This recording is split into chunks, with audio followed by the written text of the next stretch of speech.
right into it. Something very personal up top. My favorite sex position is one that I refer to as 96. It's when you're back to back just resenting each other.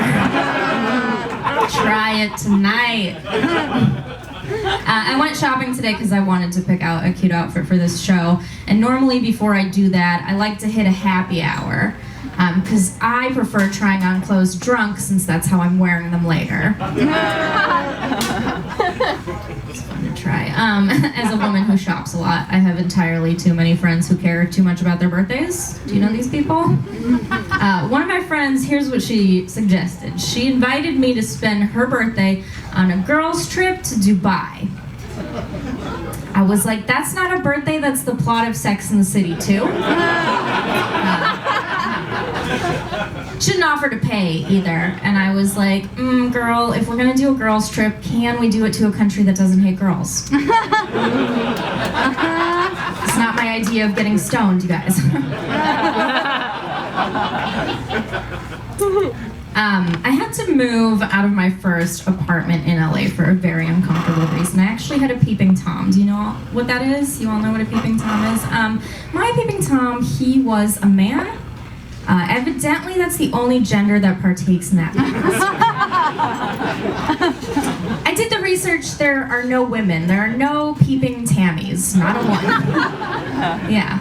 And I'm sad because the more I thought about it, the more I realized that women couldn't be peeping Tammies even if we wanted to.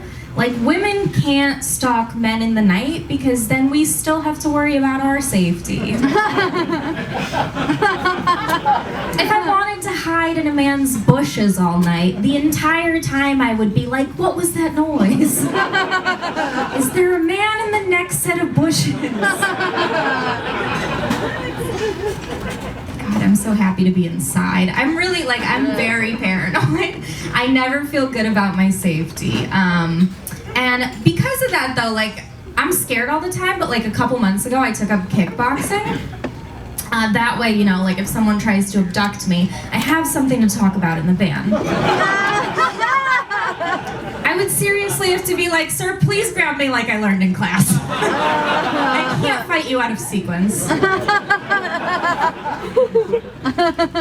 A lot of my paranoia, it boils down to the fact that I'm a true crime fan, so I do it to myself. I watch so much true crime, it's disgusting. I consume the books and the podcasts, the movies, and I'm actually never gonna run out of true crime to consume because people keep getting married. Do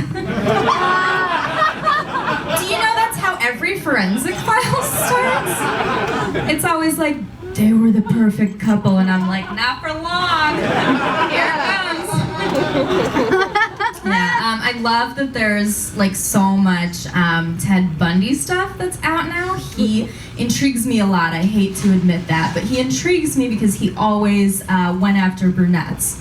And while he was a very evil man, he would have noticed when I changed my hair.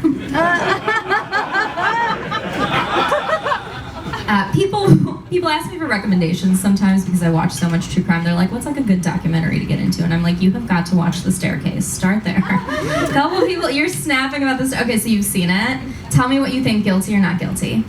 Guilty? Hell yeah, you'll be on board. Let me catch everybody else up.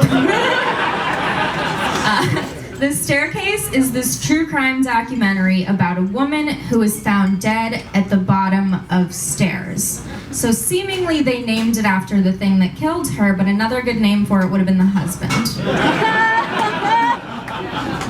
Because here's what went down. It's 13 episodes of did the husband do it or didn't he? And it's his attorney being like, it was an accident. And it's me as a person who thinks that he for sure did it. Here's the thing. The husband gets arrested, right? His name is Michael Peterson, which as far as names go, real murdery first and last name. And the attorney's like, it was an accident. And I'm like, no, it wasn't. And I will give you 3 reasons why he for sure killed his wife. Reason number 1, Michael Peterson killed his wife. He is a rich man with scraggly, out of control eyebrows. They go like this. They're like a sea creature, like those underwater anemas you see. That's what his face looks like. I know he killed his wife and he used his eyebrows to sweep up the evidence. Reason number 2 that I know that he killed his wife is because, get this is the second lady in this man's life to die at the bottom of a staircase. Are you the unluckiest bastard on the face of the earth?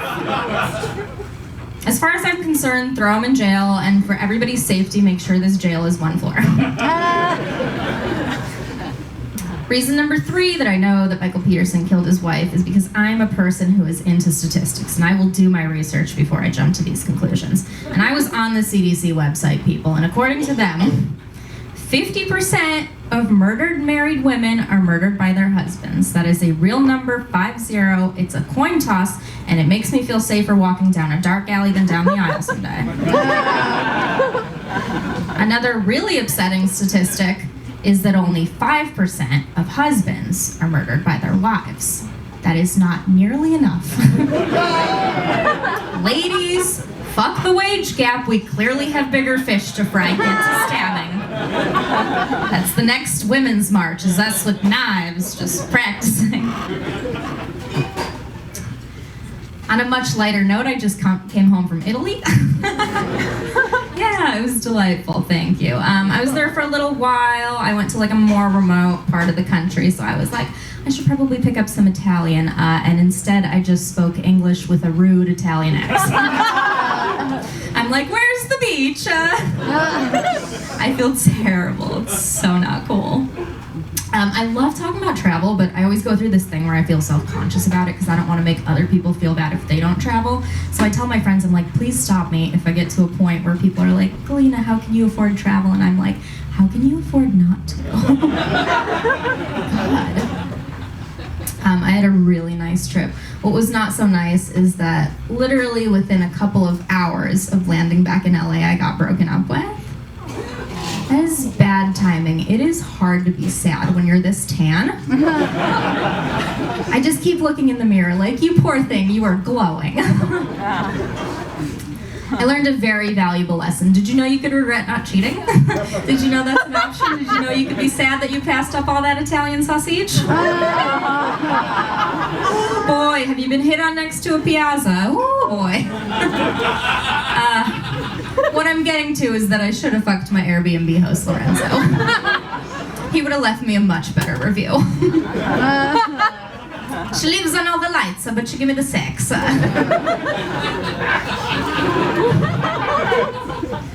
I hate to be back in the dating pool. God, what a nightmare. I do not make good choices in that department, so I can't trust myself. Like, I've actually dated a professional breakdancer before. Have you experienced the duality of being equal parts impressed and embarrassed? I really only dated him to make my amateur breakdancer ex jealous. I'm a huge, like, I gotta get on birth control again now. Hate when that happens.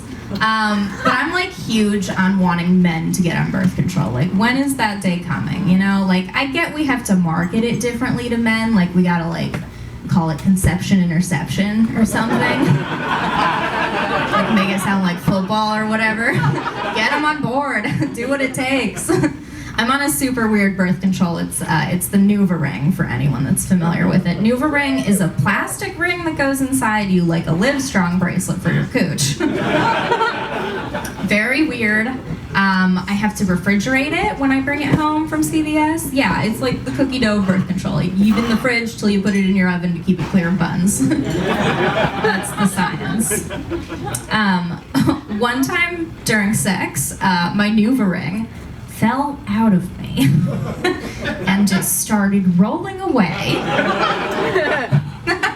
And thankfully, the gentleman I was with, he like grabbed it off the floor and he handed it back to me, and I'm like, oh my God, this is the closest I've come to getting engaged. I'm Galina, thank you so much.